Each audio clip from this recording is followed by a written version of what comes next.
nombre es Daniel Gagliardo. Hace algo más de 20 años fundé Grupo Uxin en Buenos Aires, en la República Argentina. Mis estudios no son relevantes, sino mi forma de ver la vida en particular. Luego de unos 7 o 8 años, el grupo trasladó su central operativa aquí a las sierras de Córdoba.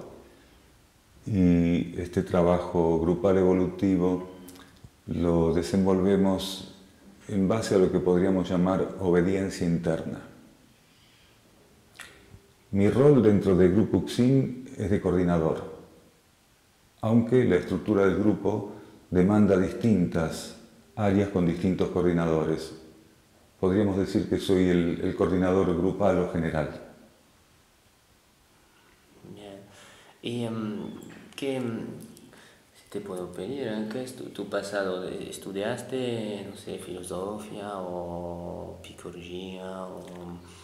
¿Cómo es tu...? Cuando era pequeño y mi madre me enviaba al colegio, le decía que no necesitaba ir al colegio, porque aquello que me esperaba en la vida no podría aprenderse ni en la escuela primaria, ni en la secundaria, ni en la universidad. Así que mi madre tuvo muchos problemas conmigo, porque le decía que no sabía qué iba a hacer, pero que sabía que aquello que me tocaba hacer en la vida no podía estudiarse en ningún lugar convencional. Quiere decir, estaba fuera del circuito de educación convencional.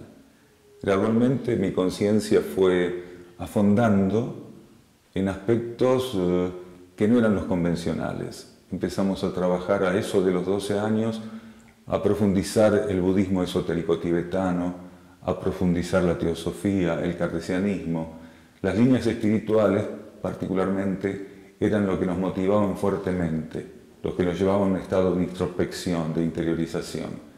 Así que los carriles por los cuales el conocimiento fue aceptado y profundizado por mi ser no son convencionales.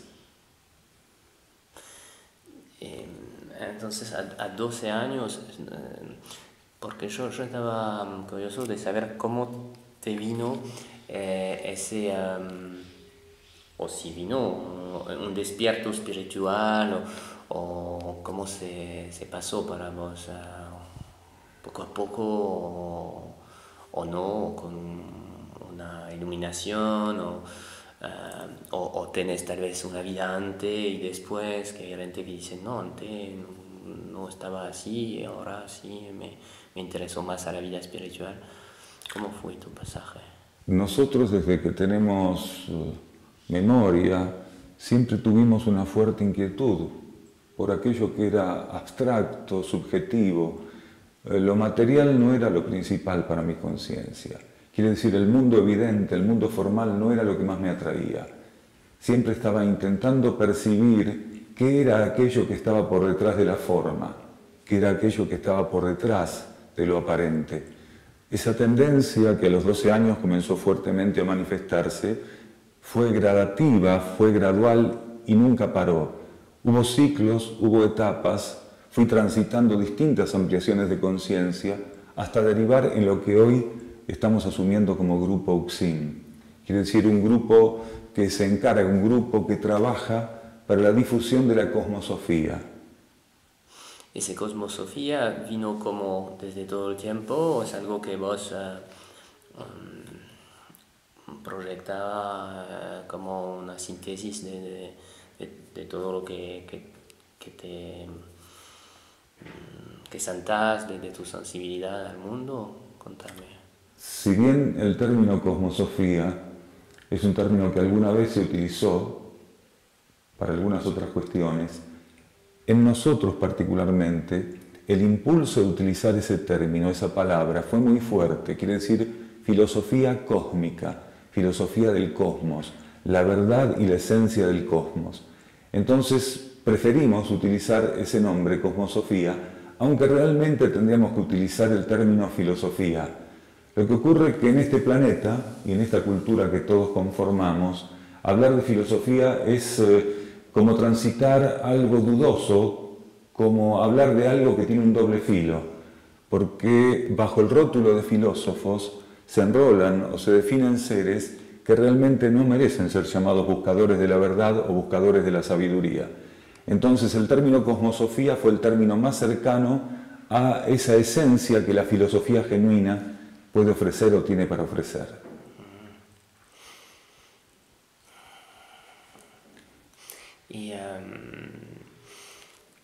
Y es el primer lugar acá donde se hizo un grupo en Capilla en Quebrada de la Luna, ¿o había otro lugar antes? El grupo nació en Buenos Aires. Con el tiempo nosotros recibimos indicaciones internas de asentarnos aquí, en Quebrada de la Luna, cerca de Capilla del Monte, en Córdoba, Argentina. Fueron indicaciones internas, estímulos internos que nuestra conciencia obedeció. Entonces el grupo vino a sentarse aquí simplemente obedeciendo un impulso interior. En realidad, para buscar la verdad o el conocimiento o para abrirse a la asistencia del planeta, no hace falta un lugar en especial, no hay un lugar mejor que otro. Nosotros vinimos aquí simplemente obedeciendo internamente. Esto es lo que ocurrió. El término cosmosofía para nosotros significa energía de instrucción en acción. La cosmosofía, como nosotros la entendemos, como nosotros la vivimos, estuvo presente siempre en la humanidad. Solamente que la cosmosofía se fue mostrando a la humanidad, ¿sí? Fue ofrecida a la humanidad en fases diferentes, en etapas diferentes, con características y alcances diferentes. En cada ciclo y etapa del planeta y la humanidad siempre hubo energías de cosmosofía participando. Lo que ocurre es que la cosmosofía continuamente se supera a sí misma. En algunas etapas o en algunos ciclos del planeta y la humanidad se presenta como una religión, como una filosofía, no importa si en Occidente o en Oriente. La cosmosofía es la esencia de la instrucción espiritual genuina y actualizada. Esta cosmosofía que nosotros hoy entendemos e intentamos ofrecer a los demás, también va a tener que actualizarse más adelante. Quiere decir, la cosmosofía es dinámica, se actualiza continuamente y sus aspectos son siempre transitorios.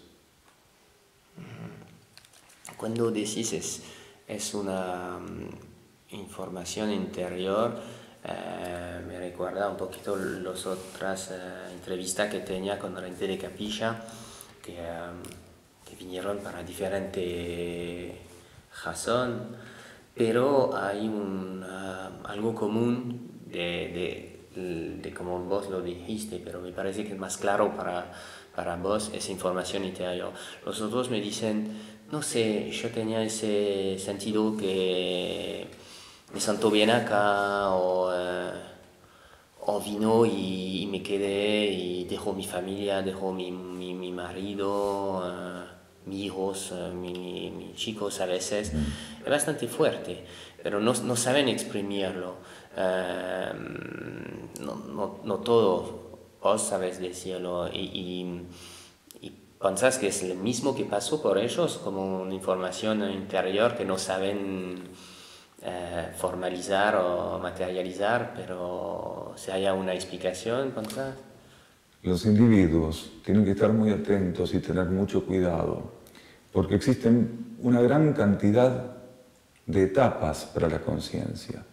Entonces el individuo tiene que ser muy precavido, estar sereno y no tomar decisiones apresuradas. Hay personas que cuando empiezan a despertar espiritualmente, cuando empiezan a percibir los aspectos más subjetivos e internos de la vida, o cuando empiezan a tener una conciencia del aspecto cósmico de la existencia, creen que tienen que dejar todo, absolutamente, abandonar todo y salir corriendo hacia algún lugar en particular. Eso puede ser válido en ocasiones y en otras ser un gran error. Nosotros, los seres humanos, tenemos que aprender a percibir con claridad las informaciones interiores, las informaciones que nuestra propia conciencia interna, que nuestra propia mónada o que nuestra propia alma buscan ofrecernos. Nosotros al encarnar venimos con una planificación interna. Nuestra alma nos ofrece una planificación interna para que nosotros, en la medida que vayamos ampliando nuestra conciencia, podamos percibir aspectos de esa planificación interior y ejecutarlos. Si un individuo no tiene claro aspectos de su planificación interna y una gran cantidad de ilusiones, de fantasías, de inmadurez espiritual o incluso de ambición espiritual están muy presentes en él, muy activos, puede llegar a dar pasos de los cuales luego va a tener que retractarse. Tengo otra pregunta. ¿Podrías más o menos decir, de tu punto de vista, cuánto tipo de ser viven adentro o afuera o alrededor de nuestro planeta? Y si sabes un poquito, tal vez hablamos más de los seres seguramente, pero informaciones que puedes compartir sobre ese tema. Algunos aspectos de la cosmosofía hacen referencia a la existencia de seres tanto intraterrenos como extraterrestres. Esta existencia hasta ahora, en términos globales o en términos de la mayoría de la humanidad, siempre fue puesta en duda. Solamente las personas más abiertas internamente o las personas despiertas espiritualmente lograron una comprensión y un acercamiento más profundo a estas realidades. Los seres intraterrenos, prácticamente como tales, eran desconocidos aquí en el planeta. Generalmente se hablaba de seres extraterrestres e incluso algunas manifestaciones de energía o de naves intraterrenas son y serán confundidas con manifestaciones extraterrestres, siendo que tanto los seres intraterrenos como los seres extraterrestres trabajan en comunión, trabajan en coligación, tienen un único propósito de asistencia cósmica, de participación cósmica y de ayuda a la Tierra. En Sudamérica, básicamente, existen varios centros intraterrenos. Tenemos el centro de Iberá, el centro de Erx, el centro de Aurora, el centro de Mixtlitlán. Estos centros son la base de civilizaciones intraterrenas de avanzada. También tenemos el centro de Mirnayar, aquí en Sudamérica, siendo que en Europa está el centro de Lis, en el área de la península ibérica, en Portugal, y también tenemos Anutea en el mar del Japón. Estos son los 7 centros intraterrenos que están manifestados, ¿sí? Que están revelados. Los centros más potentes de esta séptuple revelación son el primero, Mixtlitlán, que es el centro regente planetario para esta etapa. Luego, en intensidad, lo sigue Erx, en Córdoba, Argentina, y en tercer lugar, Aurora, en Uruguay, en la región de Salto. Esto sería la tríada de centros más potentes o la tríada que en este momento está asumiendo particularmente un cierto tipo, un cierto grado de regencia planetaria.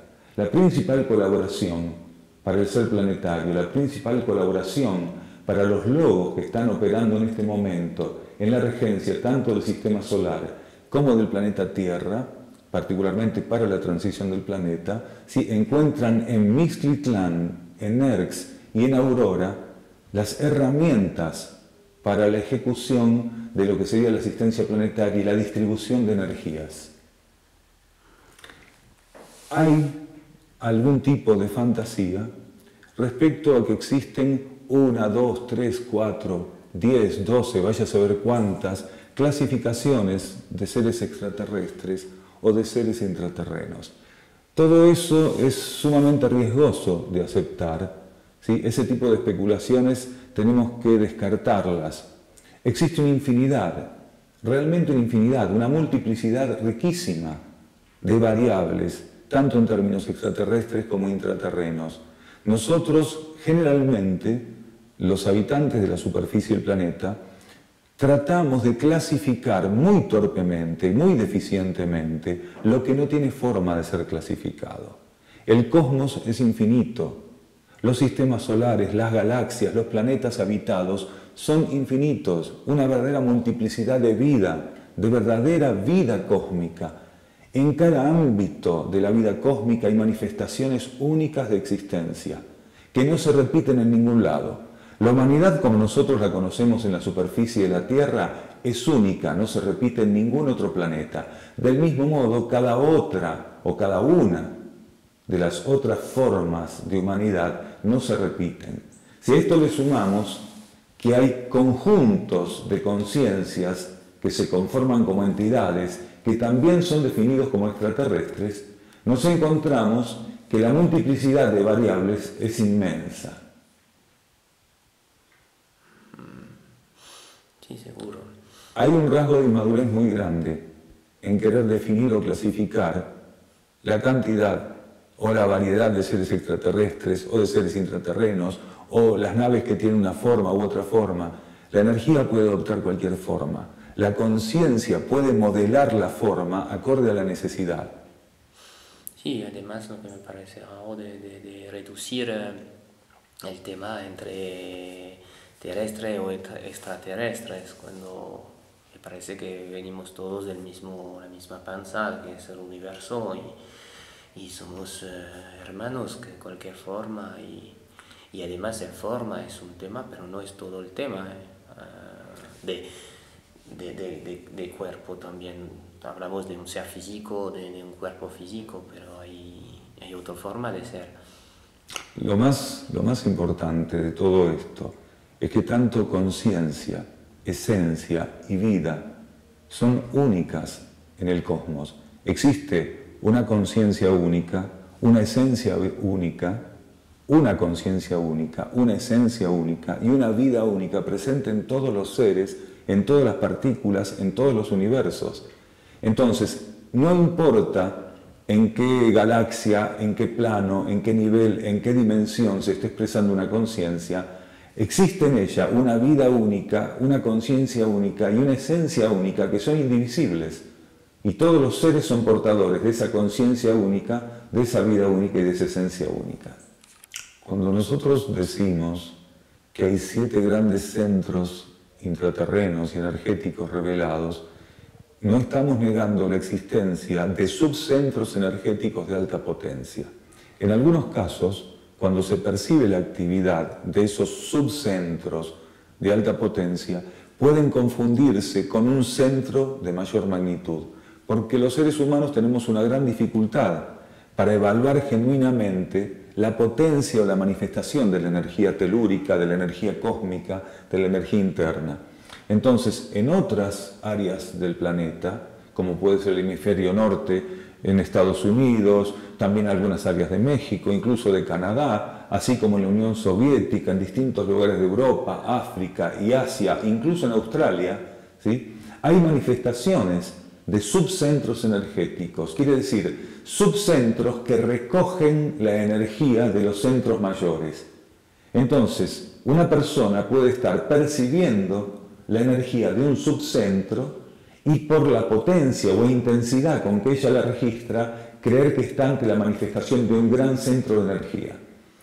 Insistimos, solamente hay hasta ahora revelados 7 grandes centros planetarios que sirven de asiento a 7 civilizaciones intraterrenas, de los cuales 5 están en Sudamérica, 1 en Europa y otro en el mar del Japón. Más adelante, a medida que avance esta transición planetaria que comenzó en 1988, van a revelarse otros centros intraterrenos, así como también, si fuera necesario, van a revelarse centros intramarinos o intraoceánicos.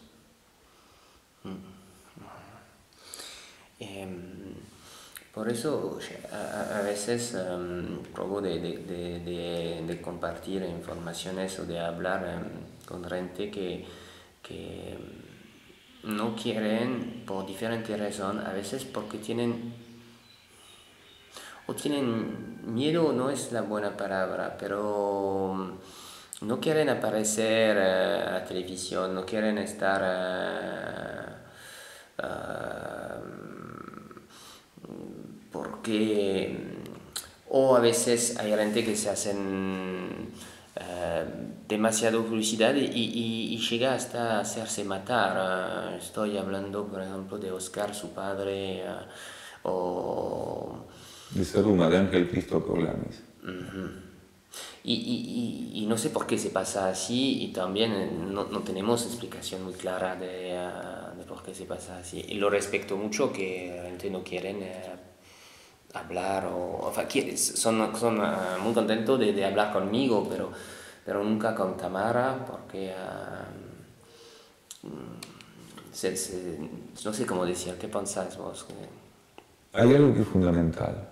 Para que algunos de nosotros, quienes estamos volcados en este tipo de asistencia al planeta, en este tipo de asistencia a la energía de instrucción, demos testimonios o demos una charla, una conferencia, ¿sí? Podamos compartir ese tipo de conocimientos con otras personas, es fundamental tener autorización interior.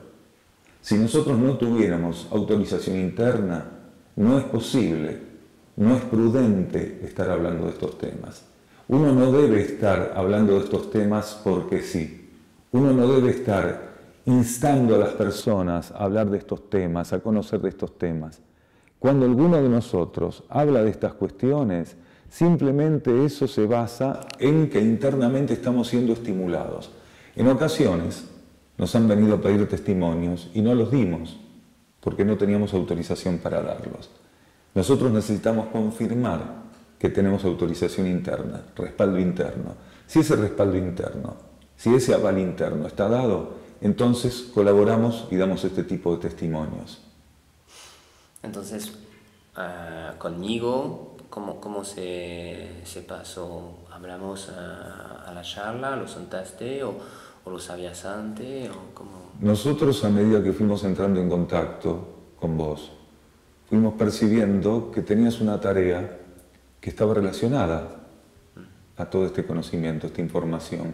Vimos que estaba en vos dada la cualidad, la condición para darle tratamiento, que tu óptica de la vida y tu intención en cuanto a la forma de participar en la vida planetaria era, podríamos decirlo, de cooperación, de un grado de altruismo, ¿sí? Era positiva. Esto fue lo que nos sirvió a nosotros como señal, más la confirmación interna de que tenía que ser hecho este trabajo. Bien. Y es verdad que estoy también trabajando para ayudar a gente que buscan un camino y que no se dan el derecho de hacerlo y que yo sé que se tiene que llegar por su propio camino. Y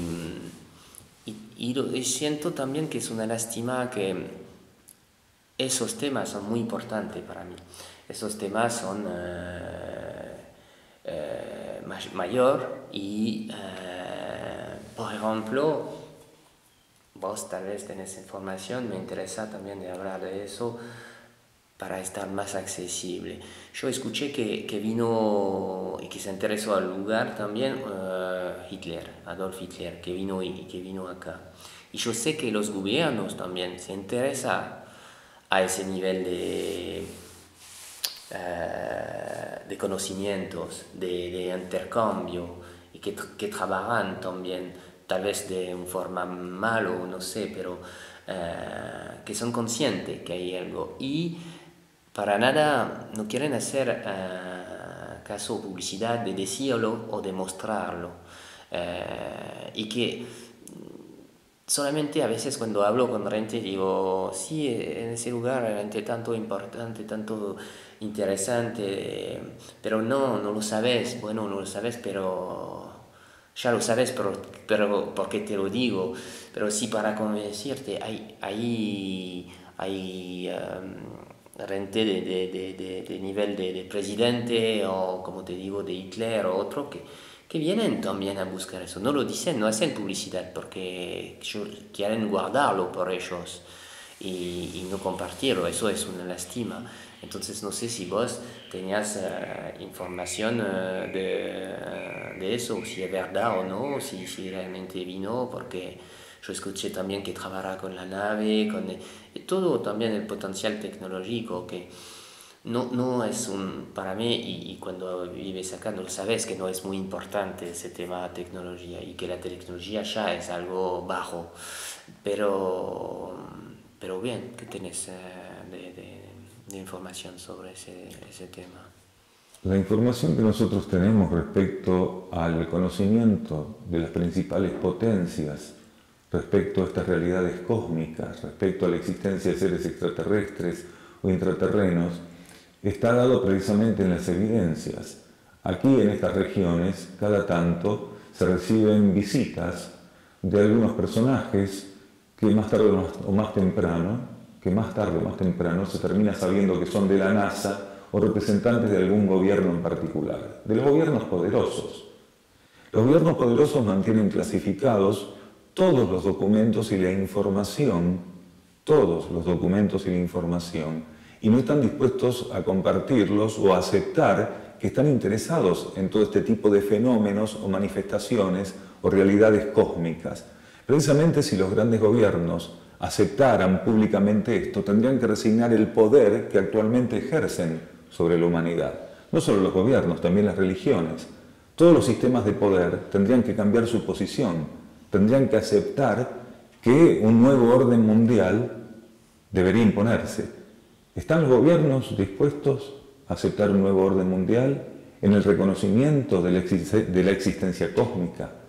En el reconocimiento de la existencia cósmica, de humanidades cósmicas, de humanidades intraterrenas, de seres que no buscan ni conquistar ni poseer, de seres que lo único que hacen es colaborar con el equilibrio planetario, con el equilibrio solar y con el equilibrio galáctico y cósmico.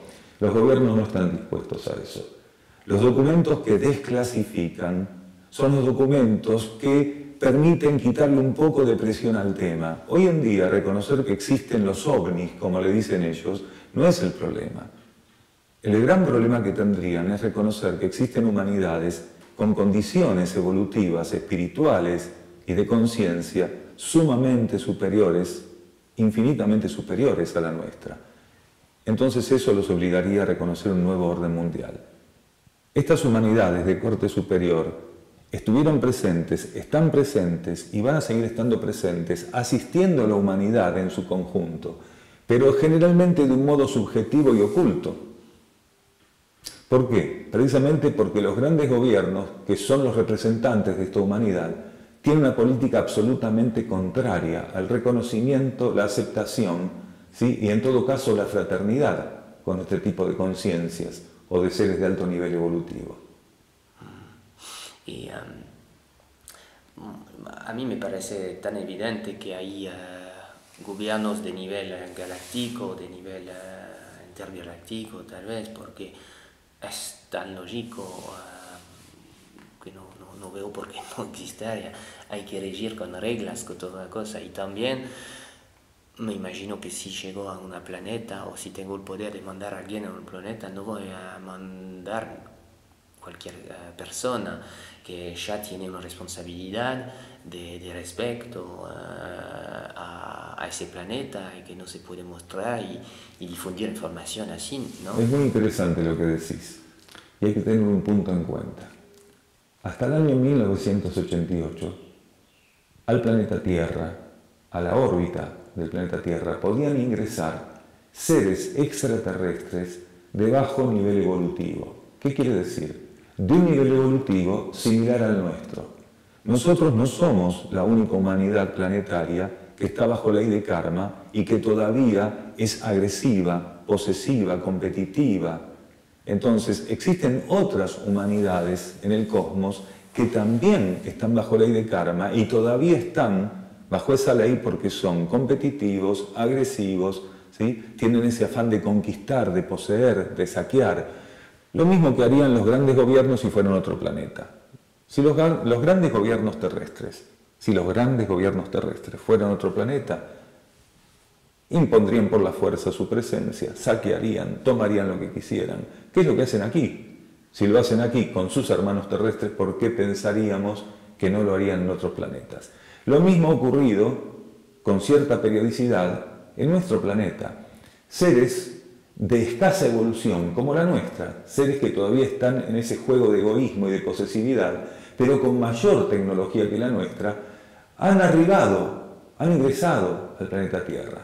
Pero en 1988, cuando se cerró un ciclo de manifestación polar, de corte extrospectivo, de exteriorización, de corte masculino, ¿sí?, y pasó a ingresar la fase planetaria de manifestación, a ser regida por un ciclo de introspección, de interiorización femenino, ahí hubo un bloqueo por parte de las jerarquías que gobiernan todo este tipo de situaciones, hubo un bloqueo para que no siguieran ingresando seres extraterrestres de baja condición evolutiva. Quiere decir, seres extraterrestres que todavía, como nosotros, estaban bajo ley de karma. Esto fue a partir de 1988. En ese momento, ¿sí?, el gobierno galáctico y la regencia de las jerarquías que corresponden a nivel solar, galáctico y terrestre decidieron que no ingresaran más este tipo de seres de baja condición. ¿Por qué? Porque la Tierra tenía que ingresar en una fase de transición planetaria y si seguían ingresando, ¿sí?, indiscriminadamente estos seres, la interferencia para revertir el desequilibrio planetario actual iba a ser mayor. A partir de ese momento, solo pueden ingresar a órbita terrestre seres de alta condición evolutiva, miembros de la jerarquía cósmica, de las jerarquías galácticas, de las jerarquías solares y, lógicamente, los miembros de la propia jerarquía planetaria que también tienen vínculos con otros aspectos de la vida cósmica a nivel solar y galáctico. Entonces, en este momento estamos preservados para que esas interferencias no estén dadas. Por eso, algunas leyendas, ¿sí?, algunos mitos respecto a abducciones, a experiencias con seres humanos, con animales, con vegetales, con minerales, tienen una base cierta. ¿Por qué? Porque en ocasiones estos seres extraterrestres de baja condición evolutiva se han llevado del planeta seres humanos, se han llevado animales, se han llevado vegetales, se han llevado minerales, se han llevado agua. ¿Todo para qué? Para hacer las mismas experiencias que nosotros haríamos con nuestra deficiente y pobre condición evolutiva si fuéramos otro planeta. De la Luna trajimos piedras porque no encontramos otra cosa. ¿No es cierto? Sí, claro. La mentira nunca ofrece beneficios, el engaño nunca ofrece beneficios. Se podría decir que el único beneficio que ofrecen el engaño y la mentira es permitirnos desarrollar la intuición. Cuando la verdad se nos oculta, el único beneficio de ese ocultamiento es el desarrollo de la intuición. Y la humanidad en este momento está siendo muy estimulada para el desarrollo de la intuición, precisamente para poder determinar aspectos de la verdad, de la esencia y de la vida cósmica que para la humanidad hasta ahora estuvieron siempre ocultos. Estuvieron ocultos en algunas etapas y momentos para preservar a la humanidad de aquello con lo cual no podía entrar en contacto todavía, pero también estuvieron ocultos cuando la humanidad, estando preparada, a través de unos pocos representantes que decidieron que la humanidad no entrara en contacto con esa información, la humanidad quedó oscurecida. Entonces el oscurecimiento, el oscurantismo en el cual nosotros nos encontramos es muy grande. Es tan grande casi como el de la Edad Media, solamente que nosotros no lo entendemos, porque hay tanta información disponible, pero la mayor parte de la información disponible está para desinformarnos, no para formarnos.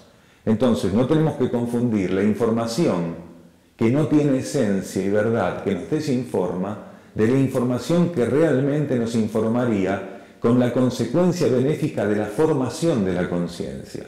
Y esto es lo que nosotros tenemos que entender.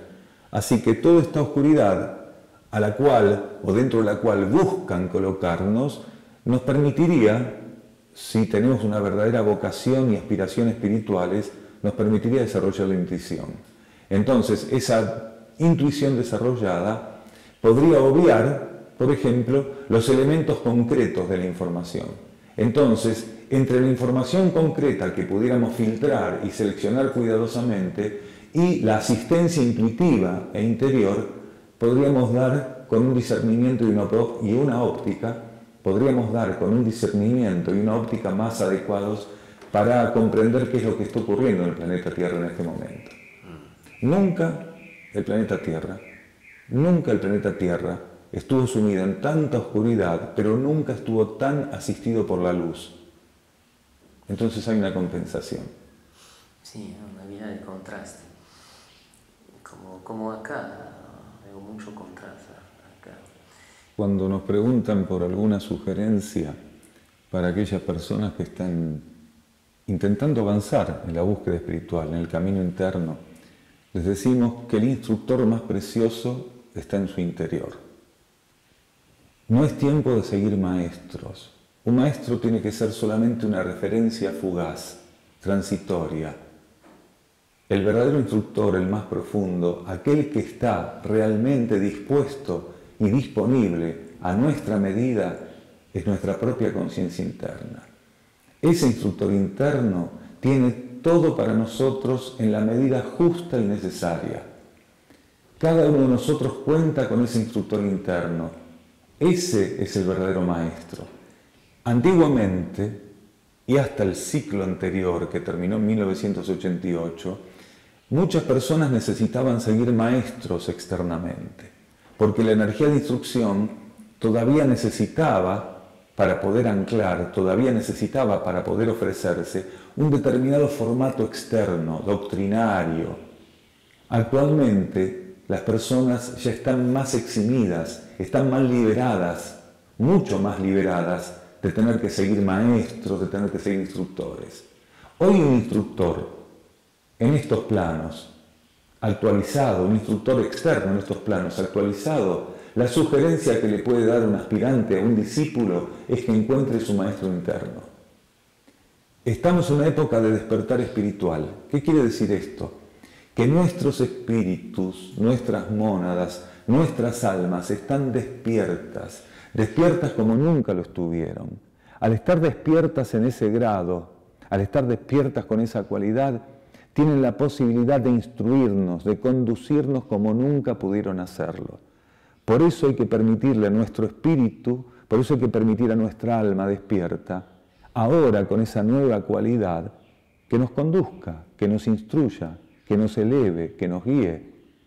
Cuando el alma del individuo está dormida, para eso están los maestros externos. Pero cuando el alma está despierta, ahí asume el alma el rol de maestro interno. Y eso es lo que podemos sugerir. No sé si llamarle consejo, pero es la sugerencia más valiosa. Cuando un ser no encuentre respuestas afuera, tiene que encontrar en eso una señal que le está diciendo que la respuesta está dentro. Cuando un ser dude de los maestros externos, cuando los maestros externos no lo satisfagan, cuando él no se encuentre satisfecho, en sintonía, en armonía con los maestros externos, es que llegó el tiempo para que vaya al encuentro de su instructor interno. Todos tenemos que abrazar nuestro instructor interno, todos tenemos que ofrecernos a ese instructor interno. Ese instructor interno y nosotros estamos para establecer una comunión profunda. De todos modos, tenemos que tener en cuenta que existen etapas para la conciencia y lo que puede ser bueno o positivo en una etapa puede ser perjudicial o negativo en la otra. Cuando el ser todavía no está muy maduro espiritualmente, es bueno que él pueda ayudarse con algún calendario, horóscopo, técnica adivinatoria, pero cuando el ser empieza a madurar espiritualmente, él tiene que soltar todas esas herramientas. ¿Por qué? Porque a partir de cierta etapa, la propia esencia interna, la propia conciencia interna, es quien le va a dar las señales, quien va a darle el rumbo, quien va a ofrecerle ese poder de síntesis y el rumbo, ¿sí?, y el camino a seguir. Entonces, cuando todavía estamos en la infancia espiritual, puede ser bueno que vayamos en búsqueda de algún tipo de sostén externo. Algunos trabajan con el calendario maya, los otros trabajan con el calendario chino, los otros con el calendario convencional occidental, otros trabajan con tarot, con las runas, otros trabajan leyendo la borra del café. Todo eso está muy bien cuando el ser todavía no puede sintonizar, alinearse y abrirse a las indicaciones internas que sutilmente, pero poderosamente van a venir a su ayuda. Entonces, hay que tratar de no ser inércico, porque un ser puede estar listo para, por sintonía interna, ver qué tiene que hacer, pero está sumido en la inercia, en el encapsulamiento, y está con el bastón cuando ya puede caminar sin él. Es muy importante saber cuándo necesitamos un bastón y cuándo estamos liberados de usarlo. Entonces ahí las herramientas pasan a ser siempre utilizadas por quien las necesita.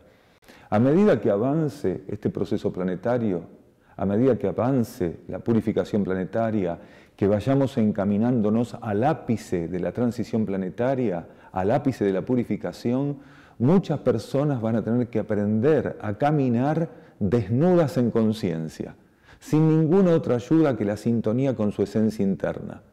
En esa sintonía con su esencia interna, la realidad y la verdad cósmica van a pasar a ser su faro, van a ser la referencia, van a ser aquel factor común, van a ser aquella meta única a la cual dirigirse. La conciencia también, ¿no? Buscar o salir de la cuestión de conciencia, no conciencia, no quedarse en ese tema tan oscuro a veces, que te oscura.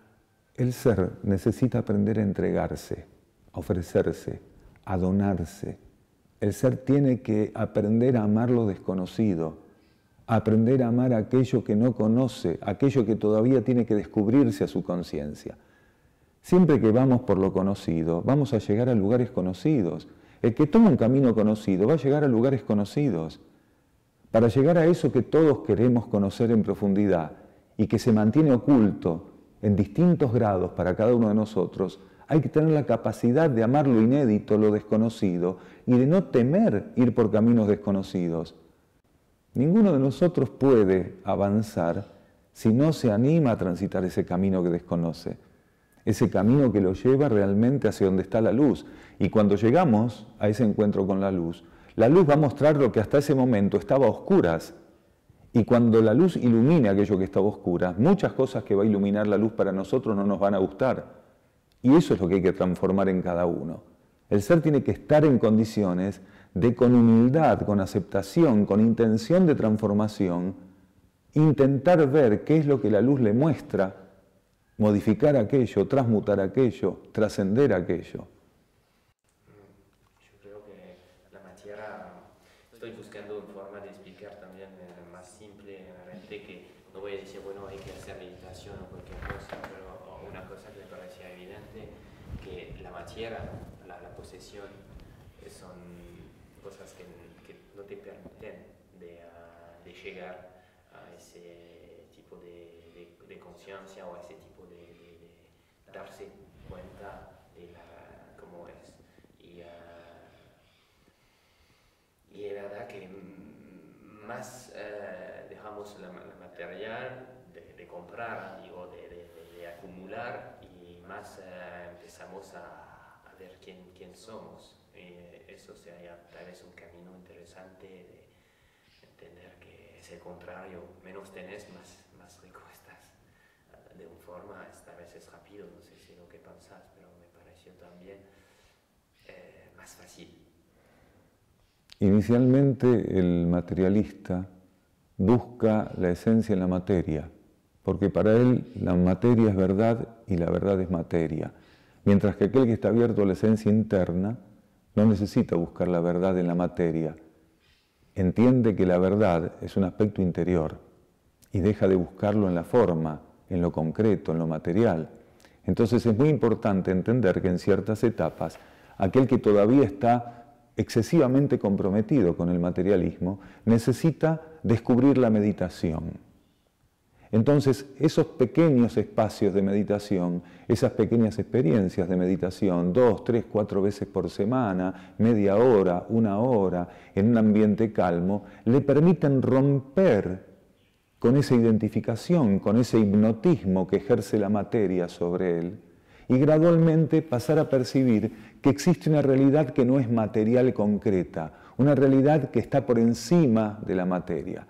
Pero cuando el ser descubrió ya eso, cuando la meditación le permitió descubrir que existe una realidad subjetiva interna, entonces va a llegar también el momento donde él va a dejar la meditación durante 4 o 5 horas por semana, ¿sí? 4 o 5 veces por semana, y va a dejar eso para empezar a acercarse a la comprensión de una meditación activa, una meditación espontánea que él va a aplicar trabajando, comiendo, paseando, caminando, cocinando, durmiendo. Quiere decir, él va a aprender a estar atento espiritualmente, va a aprender a estar atento a su vida subjetiva e interna. Entonces aprende a silenciarse. Y ese sentido de silenciamiento, que no es mutismo histérico, no es dejar de hablar, sino usar la palabra correctamente, recuperar la palabra, controlar la palabra y el pensamiento adecuadamente, entonces él va a pasar a una etapa diferente, donde va a volver a participar de la vida, pero con la condición subjetiva, interna, espiritual de la vida. Entonces todo necesita de etapas. En esta etapa del planeta y de la humanidad, ya muchos seres no necesitan meditar. Aprendieron a silenciarse, a silenciar su conciencia, a aquietarse.